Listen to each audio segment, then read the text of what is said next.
Hello नमस्कार दोस्तों। आज अपन बात करेंगे RORM के कट ऑफ की और वापस रीमेडिकल कब होगा और कब मेरिट लिस्ट आएगी। तो दोस्तों कि जैसा कि अभी 15 अक्टूबर तक का सबको टाइम है अपना अपना जो फिटनेस सर्टिफिकेट है वो बनाकर भेजने का। तो अपन अभी की माने तो लगभग 15 तारीख तक सब भेज देंगे। 15 तारीख से 31 अक्टूबर तक का टाइम लग जाएगा उनको वापस सेटल करने में। तो अक्टूबर में तो आप नहीं मान सकते कि वापस से रीमेडिकल होगा। तो जो ज़्यादा चांस है वो रीमेडिकल होने के 1 से लेके 15 नवंबर के बीच बीच में आपको डेट आ जाएगा। तो और नवंबर लास्ट तक आपका है वो रीमेडिकल कंप्लीट होगा।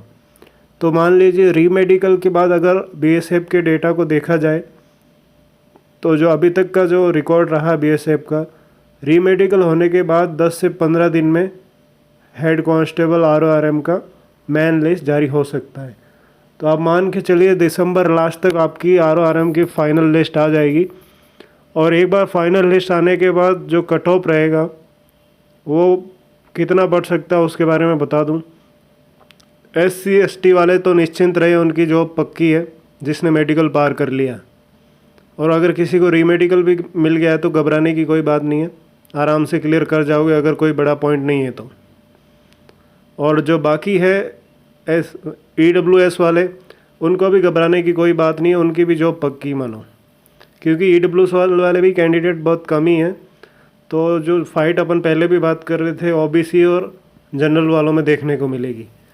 अब जैसा कि ज़्यादातर बच्चों के जो नंबर एनालिस करने से पता चल रहा है, कम से कम मतलब जो 76 नंबर चाहिए थे उसके आसपास ही जो कट ऑफ आपकी डिस्क्रिप्टिव के लिए गई थी।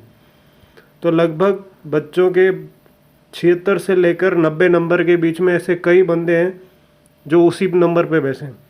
बहुत कम बच्चे हैं जिनके 100 से लेके 120 के बीच में नंबर आ रहे होंगे।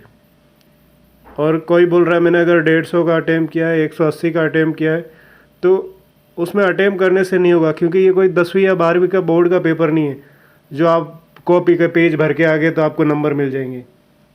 यहाँ पर जो भी चेक होगी वो BSF के अधिकारियों द्वारा चेक होती है। वो पूरा अपना ऐसा नहीं है कि कोई मास्टर चेक कर रहा तो उसके नॉलेज में होगा, और जो अधिकारी चेक भी कर रहा तो उसके कोई रेगुलर टच में नहीं है उस सब्जेक्ट के। वो चेक करेगा तो आंसर लेके देगा, उत्तर पुस्तिका जो बोलते हैं आंसर की लेकर ही चेक करेगा उसको। तो अगर किसी ने 150 का भी किया तो उसको ज़रूरी नहीं कि 150 के आसपास नंबर मिल जाएंगे। हो सकता है उसने कुछ ऐसे भी बच्चे हैं जिसने 150 180 का पूरा 10वीं 12वीं में की कॉपी भर के आया, जैसे भर के आ गया, और इंग्लिश में पेपर था, सोचा दबा के भर दो, कुछ भी लिखो, अगला क्या है भर देगा नंबर अपने ऐसे ही दे देगा। वो बच्चे हैं वो मेडिकल के लिए भी फिट नहीं हुए। तो आप वेट करो, बस जो क्या होगा वो देखा जाएगा। तो जो मेरा एक्सपीरियंस है उसके अनुसार आपका जो रीमेडिकल होगा वो श्योर मानिए कि आप नवंबर लास्ट तक ही होगा, उससे पहले नहीं होना है। और नवंबर लास्ट तक आपका जैसे रीमेडिकल कंप्लीट होगा, आप 15 दिसंबर तक आप उम्मीद कर सकते हो कि आपकी फ़ाइनल मेरिट लिस्ट आ जाए। और ज्वाइनिंग है वो 2021 में ही आएगी दोस्तों, निश्चिंत है, ये 2020 में तो आपको ज्वाइनिंग नहीं मिलेगी। और जैसे कि अभी BSF की एक ही भर्ती प्रक्रिया बच गई है, बाकी सब भर्ती हो चुकी है। तो सुनने में ये भी आ रहा है कि BSF इस पर जल्दी से काम करना चाह रही है, क्योंकि पोस्टें काफ़ी खाली है।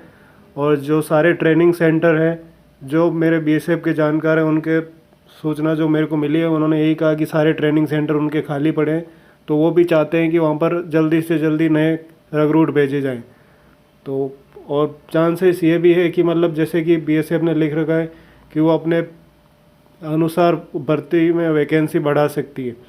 तो मान लीजिए जैसे कि RORM में 1700 के आसपास टोटल बच्चे सेलेक्ट हुए थे, उसमें से अगर आप 300-400 बच्चे भी मानते हो कि बाहर हो गए मेडिकल में, तो मान लीजिए कि आपके बचेंगे 1300 या 1400 बच्चे, आप लास्ट मान के चलिए, जो एलिजिबल होंगे, मतलब फिट होने के लिए, भाई मेरिट में आने के लिए रेडी खड़े हैं। अब मान लीजिए कि RO में तो मतलब सारी वैकेंसी ही जनरल की है, तो वो फिट हो जाएंगे, उनमें कोई दिक्कत नहीं है। अब कई बच्चे हैं जो RO में भी सेलेक्ट हो रखे हैं, RM में भी है। तो मान लीजिए अगर RO वाले ने ज़्यादातर बच्चों के जिसने चॉइस भरी है ना, उसने RM ही भरी है। तो अकॉर्डिंग मान लीजिए जैसे 170 बच्चे हैं, 170 में से तो मैं तो मान लूँगा 30 या 40 बच्चे तो मेडिकली अनफिट थे। मेरे सामने ज़्यादातर वही बच्चे बाहर हो रहे थे जो दोनों में पास हुए। तो लास्ट में बचेंगे 100 बच्चे ऐसे जो दोनों में फिट होंगे। अब मान लीजिए अगर उन 100 बच्चों को भी निकाल दे तो आरओ की वैकेंसी तो खाली चली जाएगी। और बीएसएफ कदापि नहीं चाहेगा कि मतलब उसकी सारी सीटें खाली, चाहे वापस से भर्ती प्रक्रिया हो और इतना खर्चा बैठे और इतना टाइम लगे और वो वेट करे रिक्रूट के आने के लिए, और पहले से ही उनके पास सीट वैकेंसी बहुत ज़्यादा है, मतलब कैंडिडेट चाहिए उसको। जहाँ तक मेरा अनुमान है, उसने अगर चॉइस आरएम भी भरी है तो आरएम में वैसे भी ज़्यादा फाइट होने वाला है, तो वो आरएम की भी सीट भरनी चाहेगा और आरओ की भी भरना चाहेगा।